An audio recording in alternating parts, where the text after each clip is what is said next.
Vamos a escuchar a quien fuera diputado nacional, presidente del Comité Provincia, al doctor Ricardo Alfonsín. Muchísimas gracias. Muchísimas gracias a la UTR por la invitación. Muchísimas gracias a todos los organizadores por organizar este encuentro. Se han dicho muchísimas cosas, no queda demasiado por decir. Permítanme hacer algunas consideraciones acerca de cuestiones que tienen que ver con la actual coyuntura. Más que nada con lo que ha venido ocurriendo en estos días. Pero antes voy a enfatizar en algo que dijo Cachi, ¿no?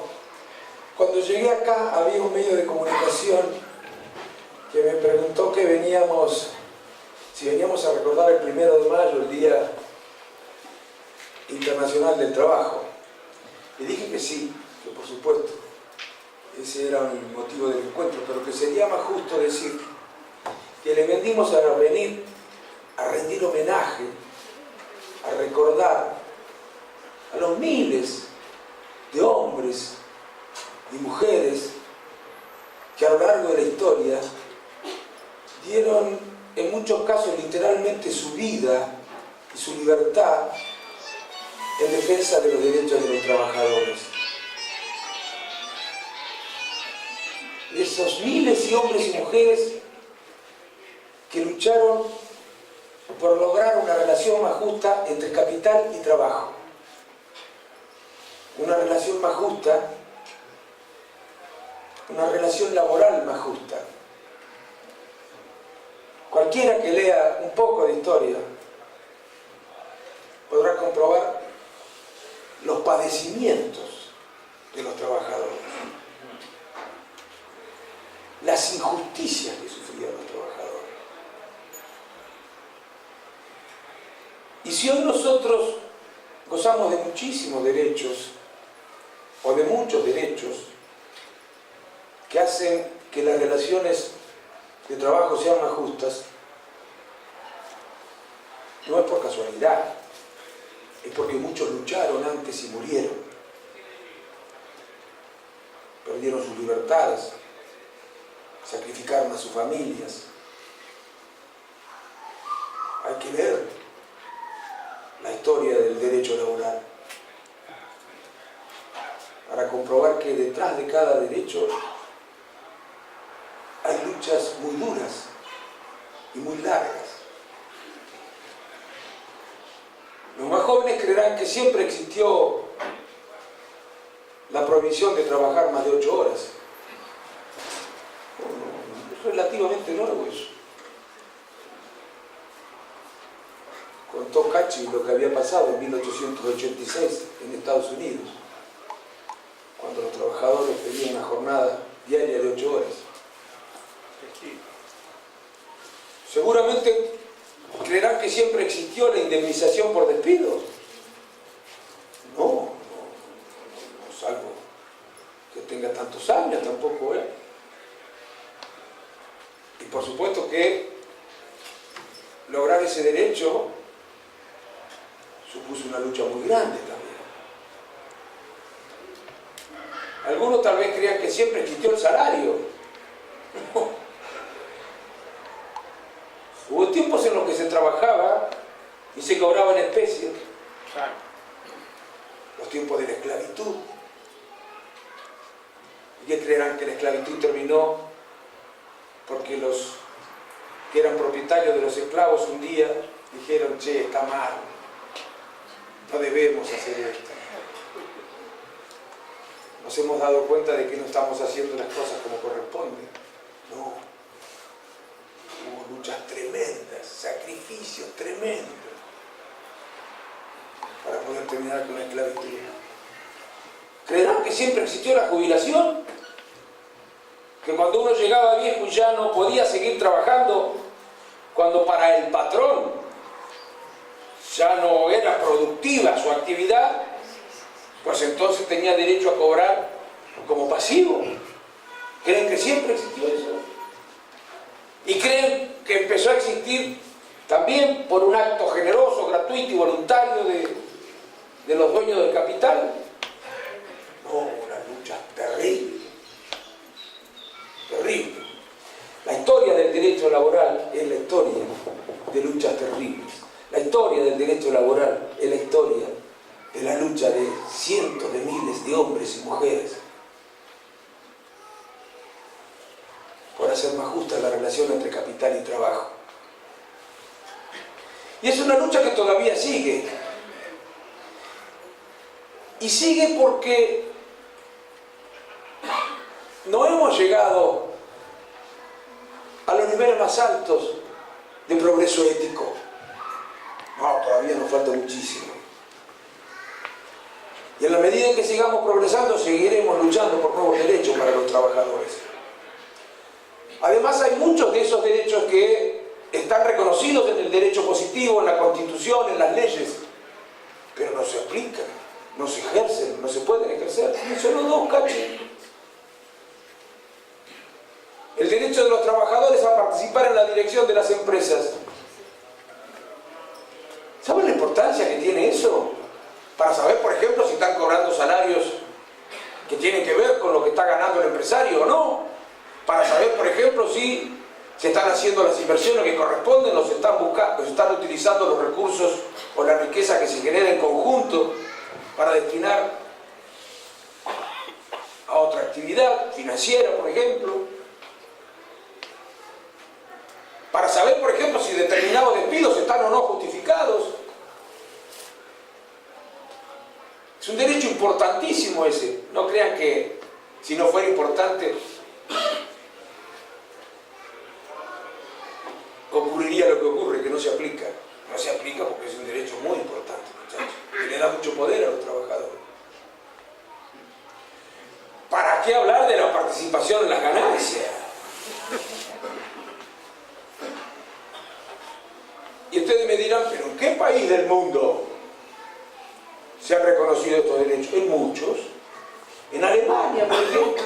En Suecia, por ejemplo. En Francia, por ejemplo.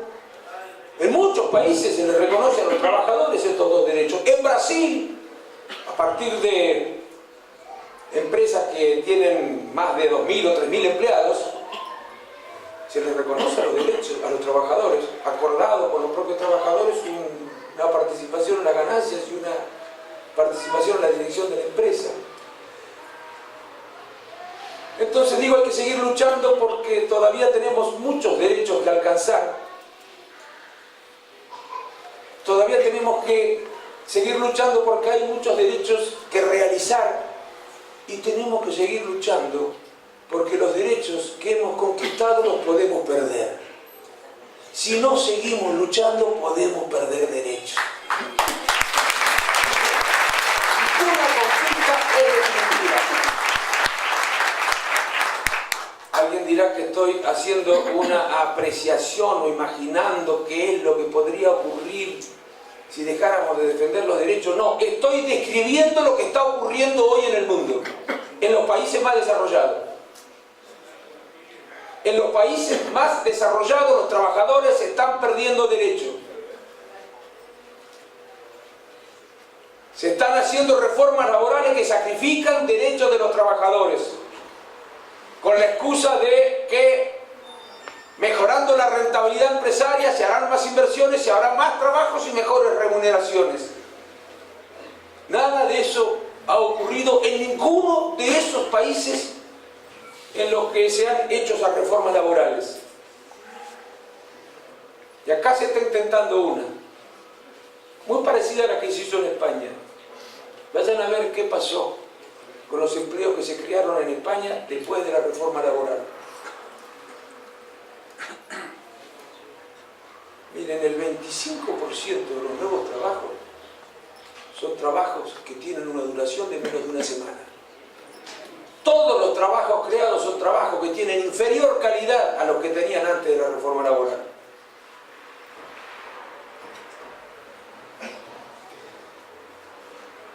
Estamos viviendo momentos de retroceso procesos en términos de derechos de los trabajadores.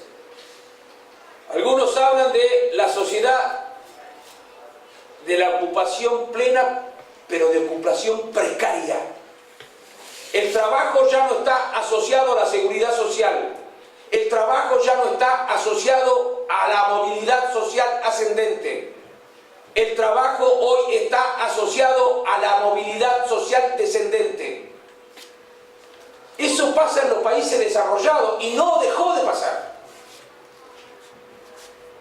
Y entre otras cosas pasa, y sería bueno que en los comités estudiáramos esto que está ocurriendo en el mundo para comprender mejor lo que nos pasa a nosotros también y para comprender mejor por qué ocurren las cosas que ocurren.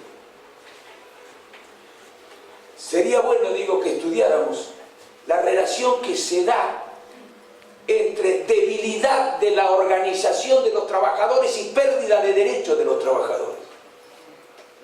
Se han debilitado muchísimo la organización de los trabajadores. Han perdido afiliados, pero además han perdido capacidad de presión por la facilidad que tiene el capital de desplazarse, de abandonar el país en el que está radicado y elegir otro país en el que se le exigen menos condiciones laborales o salarios más bajos. Han perdido el trabajo, capacidad de presión, y el capital ha ganado capacidad de presión sobre los gobiernos. La relación de fuerza entre capital y trabajo desde la década del 80, desde el triunfo de Margaret Thatcher y Ronald Reagan, desde que gradualmente se impuso en el mundo la revolución conservadora y neoliberal, la relación de fuerza, digo, entre capital y trabajo ha ido haciéndose cada vez más favorable al capital, y este fenómeno ha sido acompañado desde la política. No podemos analizar acá por qué ha ocurrido esto, incluso con la socialdemocracia. Incluso con la socialdemocracia, muchachos. No podemos analizar por qué ha ocurrido esto, pero sería bueno que discutiéramos en los comités. Cada vez necesitamos más formación si queremos ser militantes políticos, para comprender los fenómenos y los procesos y las fuerzas ocultas que impulsan o dirigen esos procesos. Bueno, primero esta aclaración que fue más larga. Ahora voy a decir una cosa con relación a la huelga de ayer. La huelga no tiene buena prensa, ¿no? Yo me acuerdo que había algunos dirigentes cuando gobernaba el kirchnerismo que decían qué bien que los trabajadores vayan a huelga. Les aclaro que a este gobierno se le han hecho 5 huelgas hoy, no 6 como decía uno, 5 huelgas generales. En el último gobierno de Cristina también se le hicieron 5 huelgas generales. No es que yo pretenda decir que no había razones para hacerle huelgas a Cristina. Lo que pretendo es que se diga toda la verdad. No con este gobierno únicamente hubo 5 huelgas, con el anterior también hubo 5 huelgas.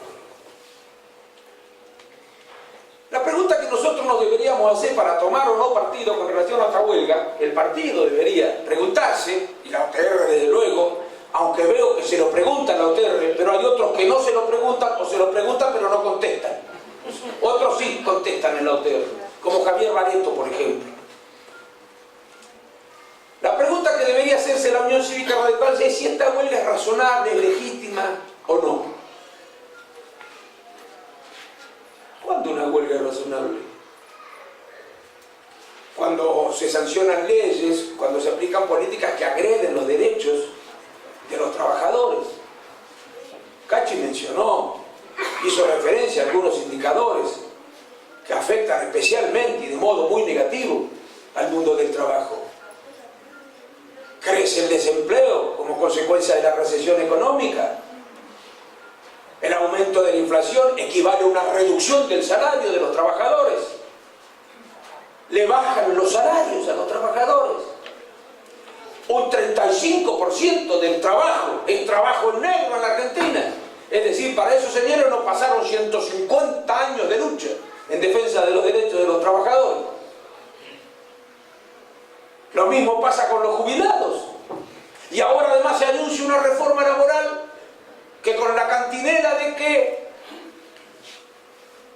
somos antiguos, de que es una antigüedad, que tenemos demasiados derechos, que tener tantos derechos es una antigüedad, que hay que renunciar a ellos para que la rentabilidad del empresario mejore y en consecuencia haya más empleo, como les dije, la misma cantinela. De los 90 en la Argentina y la misma cantinela de muchísimos países en Europa.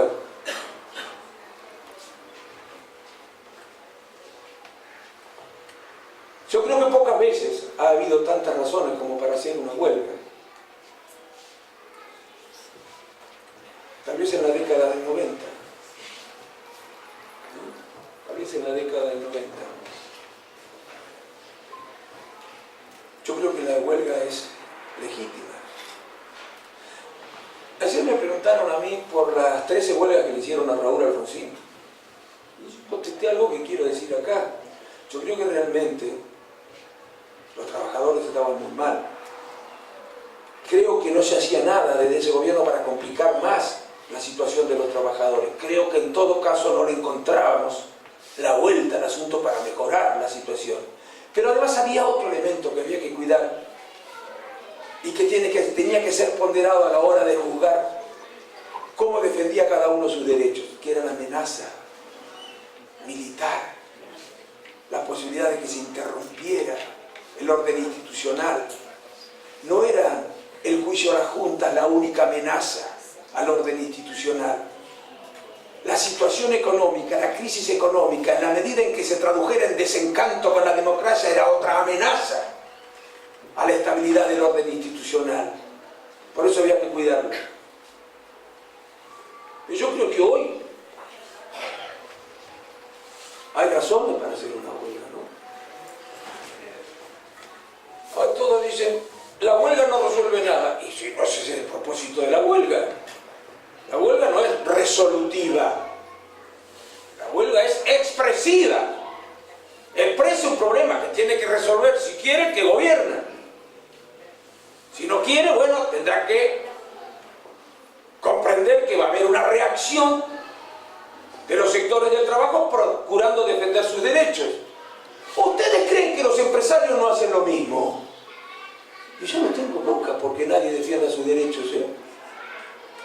A ver, todos los sectores de la sociedad, cuando los gobiernos toman decisiones que consideran que agreden sus derechos o sus intereses, se defienden, resisten. ¿Creen que los empresarios no? ¿Creen que no hacen huelga? Sí, hacen huelga. ¿Saben qué tipo de huelga hacen? Se llama de otra manera. Huelga de inversiones, por ejemplo. Desinvierten, porque no me gustan las decisiones que toma el gobierno nacional. Subo los precios porque no me gustan las decisiones que toma el gobierno nacional. Vendo títulos públicos que hacen que aumente la tasa de interés porque no me gustan las decisiones que toma el gobierno nacional. Despido gente porque no me gustan las decisiones que toma el gobierno nacional. Me presiono a los gobernantes para que bajen impuestos porque no me gusta el nivel tributario que existe en la Argentina. Me voy del país, me llevo la empresa a otro país para que el gobierno cambie. Yo no sé si ustedes vieron hace 2 o 3 años, creo que era Mercado Libre, cuando se habló acerca de la posibilidad de eliminar la exención que tiene Mercado Libre, escribió un Twitter que dijo, estoy pensando que sería bueno radicarme en otro país. ¿Qué les parece a ustedes? Por supuesto que era un mensaje al gobierno, ¿no? Ahora nadie dice nada de eso. ¿No es clasista eso? ¿O está bien que se puedan defender el sector empresarial y los trabajadores si se defienden? Está mal. Y lo grave es que a veces hasta los propios trabajadores vemos defensa de nuestros derechos o de los derechos de los trabajadores. Algunos dicen, bueno, lo que pasa es que si no hay capital no hay trabajo. Sí, claro, sin capital no hay trabajo. Ahora, ¿saben una cosa? Sin trabajo tampoco hay capital, ¿eh? Si no, que prueben. Sin trabajo tampoco hay capital. Es una suerte de sociedad de capital-industria. Como dijo Cachi, apelando a la ética larraldiana, o a la concepción larraldiana del mundo del trabajo, tiene que haber una distribución justa de la riqueza que se genera en conjunto. Y le quería decir con todo respeto al presidente, porque ayer le preguntaron en un programa, hicieron una pregunta sobre la huelga, y él que respondió, dijo: a mí mi padre me enseñó a trabajar y a trabajar. A raíz de la pregunta que le hacía, ayer, ¿el paro cuándo fue ayer? Acá me hizo en Verazategui. No, supongo que eso no interesa. Yo les digo esto, no, yo supongo que trabajó. Bueno, yo le digo con todo respeto al presidente, a todos nosotros nos enseñaron a trabajar y a trabajar. Y aunque no nos hubieran enseñado a trabajar y a trabajar, no hubiéramos tenido más remedio que trabajar y trabajar.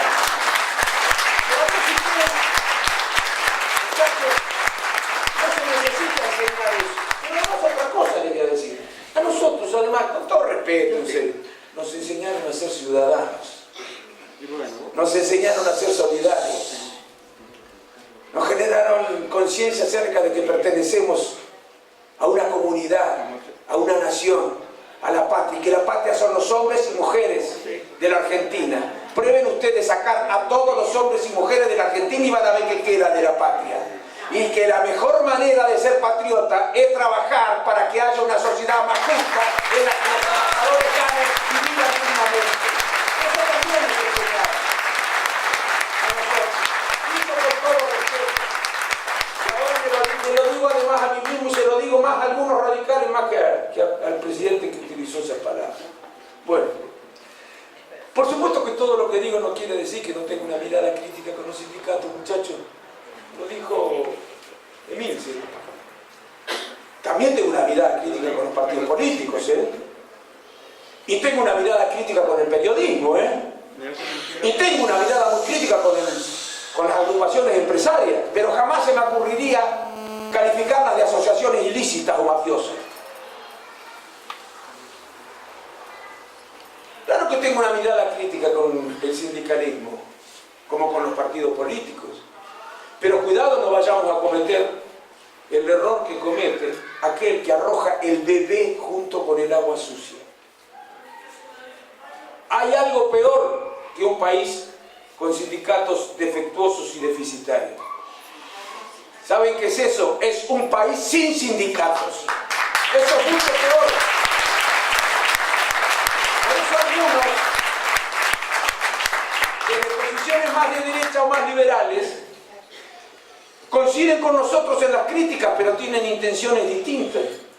Mientras nosotros queremos sindicatos transparentes, democráticos y muy poderosos, ellos no quieren sindicatos ni transparentes, ni democráticos, ni muy poderosos. Directamente no quieren sindicatos. Es más, algunos si tuvieran que elegir, prefieren los que están hoy.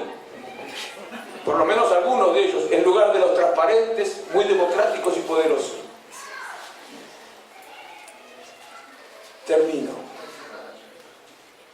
Yo digo a veces, acá entre nosotros, que cuando le rendimos homenaje a Irigoyen, a Alem, a Ilia, en estos tiempos, me pregunto, digo, cuando le rendimos homenaje, si le vamos a rendir homenaje o le vamos a ir a pedir alguna disculpa por algunas cosas que estamos haciendo. Bueno, yo le digo ahora,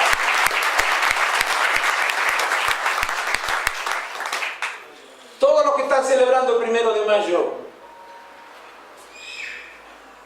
están homenajeando a los que hicieron tantos sacrificios, o también tenemos acompañado como partido durante estos años.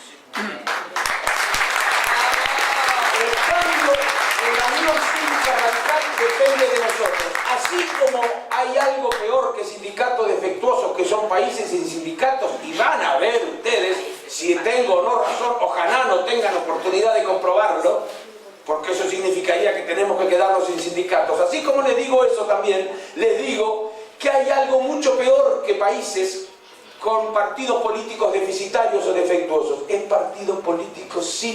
países sin partidos políticos. Y la Argentina hoy está funcionando casi como si fuera un país sin partidos políticos. Y nosotros tenemos una responsabilidad: